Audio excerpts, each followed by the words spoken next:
আল্লাহ কয় বান্দা তাকায় দেখ মাটির মধ্যে দাঁড়াইয়া কত অন্যায় করলি, নাচ মেয়েদের নিয়ে উলঙ্গ নাচ গান করলি মাটির উপরে, মাটি কিছুই বলে না। এই মাটির উপরে দাঁড়াইয়া মদের বোতল নিয়া মাতলামি করেছ, মাটি তোরে যদি চাইতো মাটির তলে নিয়ে যাইতে পারতো, মাটি নেয় না। এত অন্যায় করার পর মাটি তোমার সাথে কোনো খারাপ আচরণ করে না। মিনহা খলাকনাকুম, এখান থেকে সবক নাও। মাটি যেমন নরম, তুমি মাটির সৃষ্টি মানুষ, তুমিও নরম হইয়া চলো। মান তাওয়াজা লিল্লাহ রাফাআহুল্লাহ। মাটি যদি নরম না হইতো তাহলে এত ফলের গাছ এই জমিনে হইতো না। জমিনের মধ্যে যেই জায়গাটা নরম ওই জায়গায় ফসল ভালো হয়, ঠিক নি? জমিনে সর সম্বল বর নয়ারত বরু তখমে আমল জয়ে মে গরদা। জমিন যেইটা নরম ওখানে ফসল বেশি হয়, ফসল বড় ভালো হয়। যেই মানুষ নরম হইয়া চলবি ওই মানুষের মর্যাদা আমি সবার উপর উঠায় দিব। এরে মাটির মানুষ, মাটির মতো নরম হইয়া চলো। গরম গরম ভাব দেখাইও না। মানুষ কেন গরম ভাব দেখায়? এরে নবীরা আশেকের যুবক, আমিও মুসলমান, তুমিও মুসলমান। হিন্দুদের ধর্ম আলাদা, আদর্শ আলাদা, খ্রিস্টানের ধর্ম আলাদা, আদর্শ আলাদা। তুমি আমি মুসলমান, তোমার আমার ধর্ম এক না আলাদা? জোরে বলো। তোমার আমার আল্লাহ, তোমার আমার নবী, তোমার আমার কোরআন, তোমার আমার কাবা। তুমি আমি দুনিয়াতে আসছি তাও এক, শুধু টেকনাফওয়ালারা লুঙ্গি পরে আসছে, সব এক। আমিও যেইভাবে দুনিয়াতে আসছি তুমি আসছো, বিদায় বেলাও হবে কি না আলাদা? আমি আজ বক্তা নিয়ে বসছি, বক্তা ভাব। তুমি আজকে শ্রোতা, তুমি ডাক্তার, আমি রোগী, আমি ইমাম, তুমি মুক্তাদি। কিন্তু যেদিন সাদা কাফনে ঢুকবা সেই দিন টের বাবা বাহাদুরি করার মজা কেমন। কে ধনী, কে গরিব, কে এমপি, কে মন্ত্রী, কে টাকাওয়ালা, কে দরিদ্র, কে রিক্সা ড্রাইভার, কোনো ভেদাভেদ নাই। ইমাম সাহেবেরও তিনটা সাদা কাফন, মুক্তাদির কপালও তিনটা সাদা কাফন, আমি বক্তারও তিনটা কাফন, শ্রোতাদেরও তিন কাফন। কাফনে যেদিন ঢুকবা লেখা থাকবে এটা বড় হুজুরের লাশ। লেখা থাকবে, সব একাকার হয়ে গেছে। সাদা কাপুনের প্যাকেট যখন হয়ে গেছে, কে হুজুর, কে ছাত্র, কে আলেম, কে মূর্খ ভেদাভেদ নাই। কবরের সাইজও হবে এক। কবরের মধ্যে মাটি দিয়া পাড়াইয়া সবাই যখন বিদায় হবে, ওই কবরে দুইজন ফেরেশতা প্রশ্ন করার জন্য আসবে। আমাকেও তিনটা প্রশ্ন করবে, আপনাকেও তিনটা প্রশ্ন করবে। আমাকে বলবে না তুমি কত বড় বক্তা, তুমি কত বড় মাওলানা। তোমাকে দুনিয়ার মানুষ সম্মানের চেয়ার আগাইয়া দিত, তোমারে কত মোহাব্বত করে হাদিয়া দিত। কবরের মধ্যে কোনো সম্মান চলবে না। প্রশ্ন তিনটা করা হবে, জবাব দাও। রবের পরিচয় দাও, ধর্মের পরিচয় দাও, রহমাতুল লিল আলামিনের পরিচয় দাও। মদিনার নবী বলেন, কে মাওলানা, কে মুফতি ভেদাভেদ নাই, কে বড় লোক, কে ছোট লোক ভেদাভেদ নাই। ওই মাটির মধ্যে তুমি আমি একা, অন্ধকারের ঘর। আমাকে যদি ছোট একটা রুমে বালিশ দিয়া, বিছনা দিয়া, এসি লাগাইয়া, এরপরে দরজায় তালা দিয়া কয় তুমি একা ঘুমায় থাকো, ছোট্ট একটা রুমে আমি নড়াচড়া যদি করতে না পারি, আমি চিল্লায় বলবো দরজা খোল। আমি এত ছোট রুমে অন্ধকারে একা একা ঘুমাইতে পারি না। ও বান্দা, চোখ দুইটা বন্ধ করে চিন্তা করো, ওই কবর মাটির ঘর। তোমার ডানে মাটি, বামে মাটি, সামনে পিছনে, উপরে নিচে মাটি আর অন্ধকার। মশায় কামড়ায়, মশারি টানাইয়া ঘুমাও। আর গুনাহ নিয়ে যদি কবরে যাও, ওই কবরে পোকামাকড়ের ঘর, সাপ বিচ্ছুর ঘর। বলো বাবা, ওই কবরের মধ্যে তুমি মশারি কই পাইবা? পোকামাকড়ে কামড় দিলে কেমনে তুমি ফিরাইবা? আজকে তোমার গরম লাগে, ফ্যান চালাইয়া ঠান্ডা করো। ওরে জাহান্নামের গুনাহগার হইয়া কবরে গেলে জাহান্নামের আগুন, ওই জাহান্নামের আগুনের গরম তুমি কেমনে সহ্য করবারে যুবক? একটু চিন্তা করো। আল্লাহ পশুকে আকল দেয় না ভালো মন্দ যাচাই করার জন্য। বাহাদুরি বেশি করিস না। আল্লাহ সিগন্যাল লাগায় রাখছেন, অফিহা নুঈদুকুম। যতই বাহাদুরি করো, মরণের হাত থেকে নমরুদ পালাতে পারে নাই, ফেরাউন পালাইতে পারে নাই। যেই ফেরাউন এত গরিব ছিল, এক সময় টাকা পয়সার মালিক হইয়া চেয়ারে বৈশা কয়, ও হামান, আমার মনে চায় যেন একটু খোদা খোদা ভাব লাগতেছে, একটু দাবি করতে মনে চায়। হামান বলে করো। ফেরাউন বলে, আমি শুধু খোদা দাবি করব না, আনা রব্বুকুমুল আলা, আমি সবার থেকে বড় খোদা দাবি করলাম। আল্লাহ তাআলা ওই ফেরাউনের খোদাই খাহেশ লোহিত সাগরের পানিতে চুবাইয়া ধ্বংস করে দিলেন।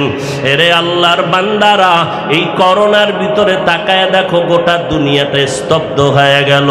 যারা নিজেদের খোদা খোদা ভাব নিয়ে চেয়ারে বসছিল, তারাও মাথা নত করে বলে, আসমানওয়ালার ক্ষমতা ছাড়া জমিনে কোনো পাওয়ার নাই।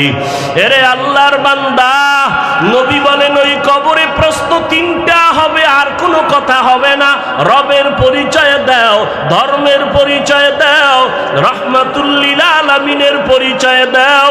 এই তিনটা প্রশ্নের জবাব যারা দিতে পারবা, নবী বলেন তাদের কবর হবে রাউযাতুম মির রিয়াজিল জান্নাহ। আর যারা জবাব দিতে পারবা না, তাদের কবর হবে হুফরাতুম মিন হুফারিন নার। ওই অন্ধকার কবরের প্রশ্নের জবাব কে দিতে পারবে? আমি হুজুর, আমি বক্তা পারবো, গ্যারান্টি নাই। ওরে আমি পারবো বলিয়া যদি গ্যারান্টি থাকতো, জমিনের মধ্যে জান্নাতের সার্টিফিকেট পাইছেন 10 জন সাহাবা। আবু বকর, ওমর, ওসমান, আলী রাদিয়াল্লাহু আনহুম আজমাইন সহ 10 জন সাহাবা জান্নাতের টিকিট পেয়েছেন। আবু বকরের মর্যাদা যদি সারা রাত বয়ান করি শেষ করা যাবে না। কে সে আবু বকর? মদিনার নবী বলেন, সমস্ত মুমিনের আমল যদি এক পালায় ওজন দেওয়া হয়, আমার আবু বকরের নেকের পাল্লা ও ভারী হয়ে যাবে। সেই আবু বকর জান্নাতের টিকিট পাওয়ার পর মায়ার নবীর হুজরার পাশে নবী শুয়ে আছেন। রাতের গভীরে হঠাৎ শুনে কান্নার আওয়াজ। নবী উকি মেরে দেখে মসজিদের ভিতরে আবু বকর নামাজে দাঁড়ায় দাঁড়ায় কান্না করে। আমার নবী বের হইলেন, নামাজ আনতে বললেন, আবু বকর নামাজে দাঁড়ায় কান্না করলেন কেন? আবু বকর বলেন, পয়গম্বর, কোরআনের একটা আয়াত আমারে কান্না করায় দিল। কোন আয়াতে কান্না করাইলো? ইন্নাল্লাহা আশতারা মিনাল মুমিনিনা আনফুসাহুম ওয়া আমওয়ালাহুম বিআন্না লাহুমুল জান্নাহ। আল্লাহ বলেন, মুমিনের জান মাল আমি কিনে নিলাম, বিনিময়ে মুমিনের জান্নাত দিয়া দিলাম। নবী বলে, এটা তো খুশির খবর, এটা তো আনন্দের খবর, এখানে কান্নার কি আছে? আবু বকর বলে, নবী আপনি জানেন আমি বড় এক কাপড়ের ব্যবসায়ী, কাপড়ের দোকান দেই। আজকে সকালবেলা আমার দোকানে এক মহিলা আসছে, কাস্টমার, বহুদিন আগে কাপড় নিয়েছিল, আজকে কাপড় ফেরত দিয়া টাকা নিয়ে গেল। বিদায় বেলা বললাম, রে আম্মা জান, আপনি কাপড় নিলেন কেন, আবার ফেরত দিলেন কেন? মহিলা একটা আওয়াজ দিয়া চলে গেল, ও আবু বকর, তোমার দোকানের মাল কাপড় আমার পছন্দ হয় নাই। এতটুকু বলে মহিলা চলে গেল। ও নবী, আমি পেরেশান হয়ে গেলাম। আরে হাসরের ময়দান যেদিন কায়েম হয়ে যাবে, আপনি হাসরের ময়দানের ভয়াবহতার বয়ান করেছেন। মানুষগুলো সব উলঙ্গ দাঁড়াবে, ওদিকে সূর্যের গরম, ওদিকে জাহান্নামের আওয়াজ, আবার আমার মাওলা পাকের কুদরতি কাহারিয়াতের আওয়াজ।